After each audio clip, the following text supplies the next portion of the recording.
Yo, what's up? This your boy Derek Brunch here at Saint Discussions on Strike Seven Sports. And today I just want to talk about, the recent, events transpiring around the New Orleans Saints. More in particular with the latest game, which was against the Baltimore Ravens. Monday Night Football at home in the Caesars Superdome. Crowd was pretty into it, but unfortunately, um, the Saints fell short again at home. This time to the Ravens by a score of 27-13. Saints are now 3-6 overall on the season, 2-4 at home. Um, Not to me, man. Just the reality starting to set in on what type of team this is, man. Because they have yet to put together back to back performances that would lead to success, lead to hope, to what type of team this is, man. And we saw it again against the Baltimore Ravens, man. Did Lamar Jackson and the Ravens did whatever they wanted to the Saints, man, in this game. And I felt like when the reports were coming out that Baltimore will be without Rashad Bateman, the wide receiver. Mark Andrews is fair. Mark Andrews, who is also Lamar Jackson's best weapon in the passing game, alongside with Rashad Bateman, he would be out, and the running back Gus Edwards, Gus Bus, he was out, and Lamar Jackson made it happen without these guys, and he did. The Ravens did whatever they wanted. They imposed their will on the Saints, you know, and I felt like, and everybody else felt like this as well. If you stop, the key to stopping Baltimore is neutralizing Lamar Jackson. And he couldn't do that, in my opinion. And Lamar didn't even have a big game passing wise. He did 12 for 12 for 22, 133 yards, one touchdown. They sacked him like three times. But he still made the plays that will allow him to be successful against the Saints. Running game. The Saints just not that type of team no more, man. To where they can stop the run. Drake had 24 carries, 93 yards. Dude built like a wide receiver, man, but he plays running back. Kenyon Drake. Saints had they could have had Kenyon Drake in the offseason. It didn't go through. Lamar Jackson, he had 11 carries, bro, 82 yards. Justice Hill, Justin Hill, 4 carries, 11 yards. Overall, 188 yards. Saints, they ran for 188 yards on the Saints. The Saints it's just what this team is right now, man. You don't know what you're gonna get from time to time. And Andy Dalton, to me, things gotta be perfect for him to have good games. As a lineup, it's like he plays better against inferior opponents, teams that are lacking in talent, you know. And the Saints just the narrative on this team is that they're just not consistent. They're just not consistent, man. And I don't know if this is a playoff team. You know, I don't know if this team can win a division playing like this, because they're bound to lose more games on the schedule. And dig themselves further in the hole. You're 3-6 on the season. You said I know you're a game out of first place in the NFC South, but Tampa won, but you lost this week. You got to keep up with them. Drop another game, you're in more trouble. You're in a deeper hole. And at one point, do you start thinking about next year? Do you go back to Jameis Winston right now? Dalton, man, people say I know Pete Dalton moves the offense better compared to Jameis Winston, but it's still not equaling to it's still not translating over to wins. It's just not, and that's because the team has other issues outside of the quarterback position, to where if the QB position ain't functioning right, they're gonna lose. You know, it's just a lack of talent, devoid of talent right now. at that position where an efficient quarterback, an elite quarterback, can win you football games despite your warts on your the many deficiencies you have as a football team overall. Look at Baltimore. Baltimore's missing their tight end, the running back, the best running back, wide receiver, top wide receiver, and still won. That's what you need as a quarterback. That's what I look for.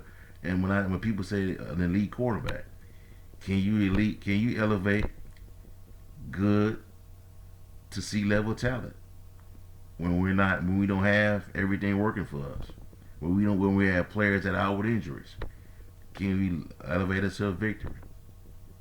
And the Ravens did that to the Saints last night. And I'm just not confident, man. I'm just not confident in this team getting it together. I'm just not. And it's starting to look like last year's team, the mass unit we had last year, the injuries we had, the big lot wide receivers we had last year was more successful than compared to this year. You know, Going that team went 9-8. How's this team going to finish out? We don't know. You know what I'm saying? Yep. I mean, you play the Steelers next, but that's not a guarantee, in my opinion, because you lost Pete Warner last night, and you lost Marcus Davenport. You know. Then it was reported today that T.J. Watt is expected to be back. Could be back this Sunday against the Saints. That's their best player on defense. You know. It just didn't happen for us last night for the Saints. And then, for whatever reason, Taysom Hill didn't see the ball enough yesterday. When Taysom Hill, when Hill is not heavily involved in the offense, the Saints, seem to lose. He just didn't get enough touches last week. In yesterday's game. Also, Rashad Shaheed didn't see enough touches. One week these guys play a bigger role in the offense, and then the next week they don't, for whatever reason. It's like they're, I don't know, man. They're just inferior to their opponent. The play calling. So I don't know, man. Sometimes I just feel like Dennis Allen is still learning on the job, bro, as a head coach. It just does, man. I know there's people out there that's got this out here caping for him and all that, and saying give him another year and give him some time and all that, man. But dude, you had learning experience of what happened or what not to do with the Raiders at the time, and then you had all these years under Sean Payton's guidance. You should be ready. He should be ready as a head coach. And people frustrated, man. That's why they got a right to. They have every right to be mad and every right to call for his head, because this is unacceptable, man. I think unacceptable for New Orleans Saints football, man. Excuse me. One of the biggest takeaways from the Sean Payton era was that on a Monday night, prime time, no matter how bad the Saints were playing at the time, or how the season was going, on a Monday night, the best teams would come into the dome, like a Baltimore, and the Saints would beat them, make them look inferior, make them look average. That was a given, man, on a primetime setting with Sean Payton and Drew Brees. Under Dennis Allen, it's not so more. Not anymore. For right now, from what I see. And Baltimore is a good football team, man. They're going to be an issue down the stretch. Justin Houston yesterday had a big game. Got after Andy Dalton, sacked 4 times. Dalton threw 1 interception, 1 touchdown pass. Had a QBR of 24.5. Just off last night, man. Harbert threw they could have had a touchdown pass going to halftime. Threw the pass way off. Bad throw by Dalton to Marquez Callaway. Had to settle for field goals. And against Lamar, like I said, when you play these type of QBs, you need touchdowns instead of field goals. And the Saints couldn't get that done. So um, there's light at the end of the tunnel. At the end of the tunnel, but it's getting dark. It's just it could go downhill fast, man. If the Saints don't be don't get consistent and string together a few wins here and there, a few wins to close out the season, man. I don't know if they can win a division, man. I don't know if they could get into the playoffs, bro. I'm not confident, but I just want to see what's gonna happen, what players are gonna step up and be consistent, man, and win games. The next you got Steelers followed by the Rams.